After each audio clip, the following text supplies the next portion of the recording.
Safety announcement if it has.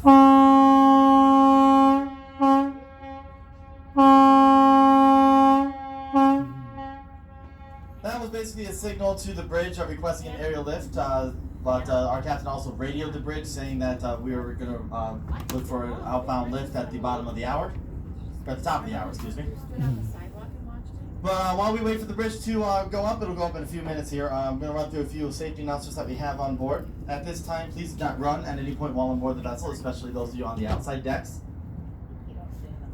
Be very careful when going up and down stairways and going through doorways on the first and second levels. These doorways have raised sills at the bottom to prevent water from flowing in, but they are very good at tripping feet, so please be mindful of that. We do have a bathroom located on board the vessel. It is located on the stern port side or the back left side of the boat on the first level. Smoking is prohibited on all 3 levels of this vessel at all times, and it is against both United States and international law to throw anything or anyone overboard. So please refrain from doing so, all of your parents. I know why you came on board. I will one exception to that rule, actually. We can get rid of any Packers fans. And Vikings fans. Bears fans. And Bears fans.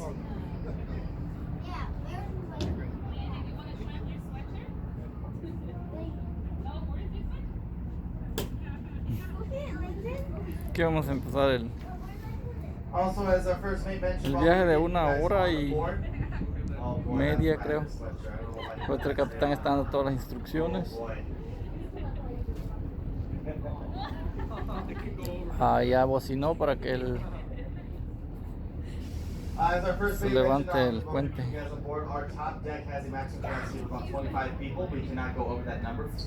Ahí viene un barco grande con una casa, ¿ve?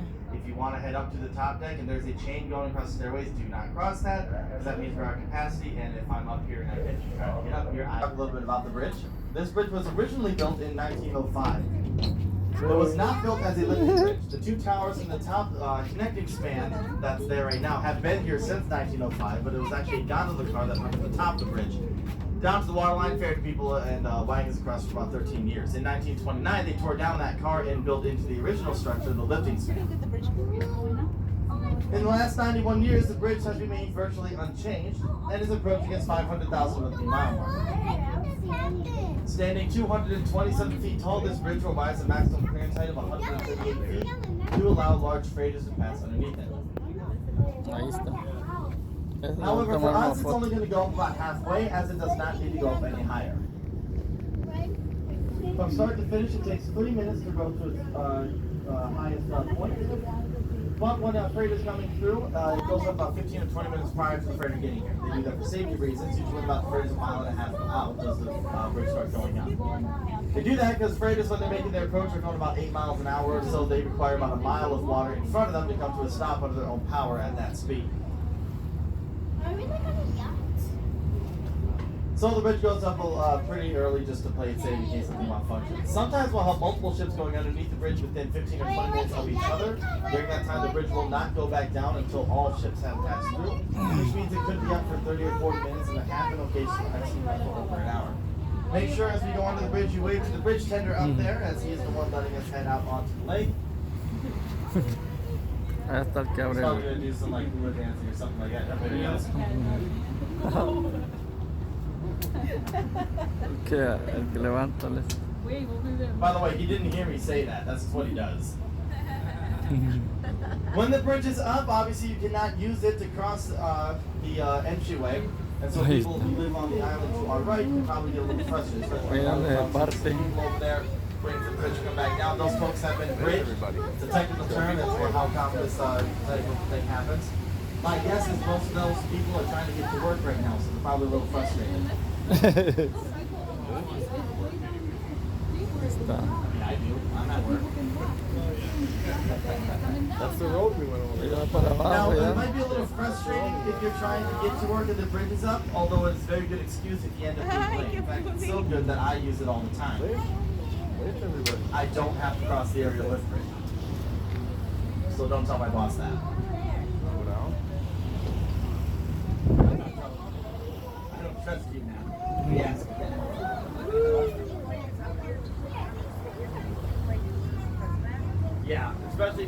obviously, if they live over here, they have to use the bridge to get off. Well, they don't really have. Ahorita hay poquita gente porque es temprano, son las 10 en punto. Sometimes some things. Well, we have freighters going through here at 3:30 in the morning. Sometimes they will come in whenever. This entry that we are in right now is a blue entry. This was man-made in 1871 to become the second entry. Estamos entrando en el lago que As you can see, this line conecta Michigan, Wisconsin y people around here, they enjoy watching larger boats like us go through. Right now, there isn't any. Chicago conecta también este lago y So these Canadá. folks out here, they're not going to see any vessel larger than ours for the time being. So definitely wave to them. We do encourage it. We will never force you to wave. Glenda, se mueve para tomarle allá, por That favor. would be known as Lele. peer pressure. We Lily. don't allow that on board. Yeah, remember when I said you're going to regret me talking? Yeah, you came on the longest sightseeing cruise we have. An hour and 40 minutes, I get to tell every single one of my jokes. And I have a boat.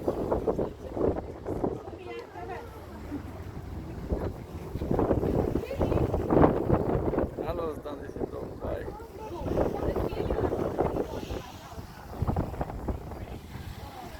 Esta es la lighthouse donde todos vienen a tomar. Oh my god, está bravo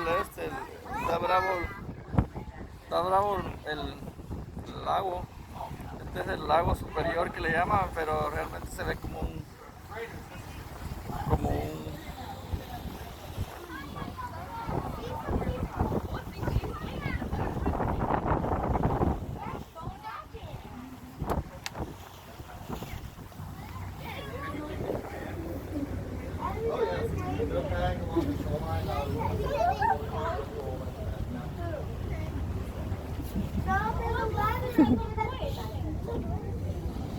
está bravo el agua, está tumbando. Ahí está la lighthouse que le llaman.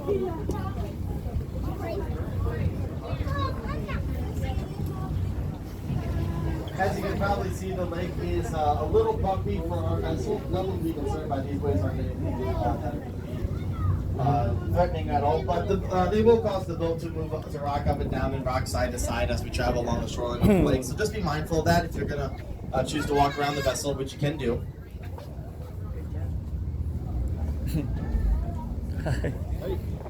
Whoa.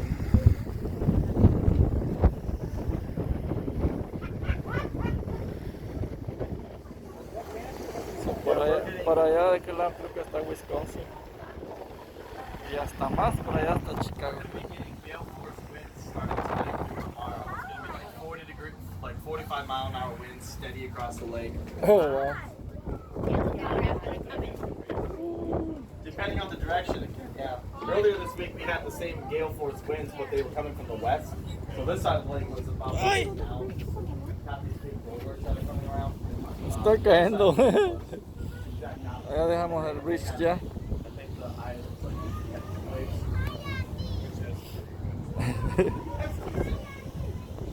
Una experiencia nueva que nos invitaron aquí al barco y venimos. Tiene frío, tiene frío. about a 4-hour drive up the shoreline. De allá venimos, ¿eh? Whoa, it's going fast now. Right. So about another Oh, ahí está el capitán. 4 to 5 hours still per day. Está el capitán.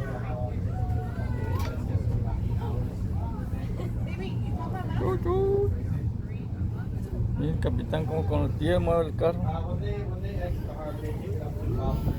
Ahí está.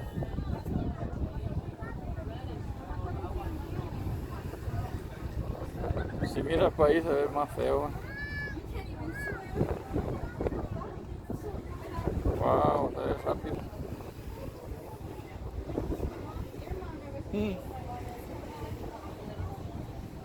Y ahí se ve cuando se va uno alejando de la...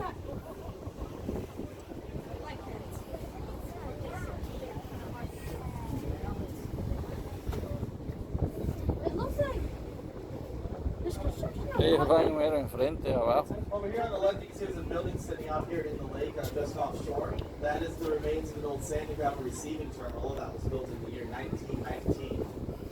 It was built by a gentleman named Harvey Whitney. The reason why he built this terminal out here rather than inside the harbor is due to shipping activity at that time. 1919, just after World War I ended, there was still a lot of shipping activity going on. Up to 35 ships a day were entering or exiting the harbor. This was Tan causing bonitos a lot aquellos of edificios. congestion and a lot of lines for ships. So Whitney decided to bypass the harbor entirely to not only speed up his business, Traducieron lo que va hablando, pero the harbor habla muy itself, rápido y no sé which qué was dice. really useful. But he never built anything to protect the terminal from the lake. He didn't build a seawall or a great wall or anything like that. Están hablando de la Just that, historia once del luz. the wave gets very powerful, the terminal became too dangerous. Project is going to cost the city about $12 million. Ahí va una avioneta de agua.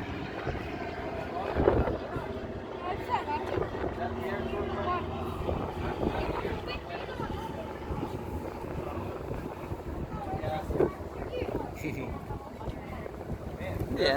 Airport. Bueno, aquí seguimos navegando. Vamos a ir a un viento de 40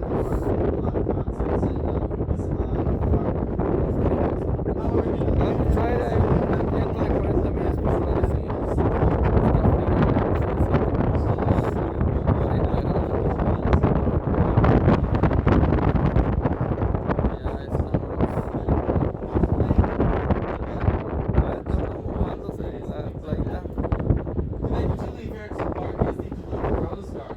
Ahí esa playita tiene como piedras de río. Esa arena de lo que tiene la arena.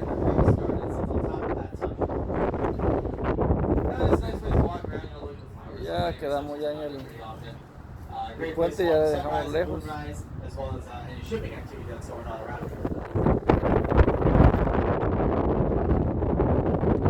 voy a dejar este video por acá, espero que les haya gustado y suscríbanse al canal si quieren descubrir más de Minnesota. Voy a dejar que llegue ahorita que creo que tienen, está pegando un viento fuerte aquí. Aquellos creo que son unos edificios, vamos a ver los que pasan. Tenemos al capitán ahí mirando. Creo que son apartamentos. There's a house over there. Ahí viene la avioneta. Bueno. Por ahí está otra. Por ahí se va uno a Wisconsin. Ahí viene la avioneta, a ver si la puedo grabar antes de terminar este video. Ahí viene la avioneta. Es la avioneta que da.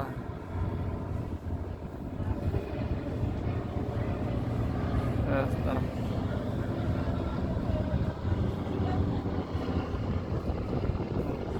Y con esa avioneta lo dejamos.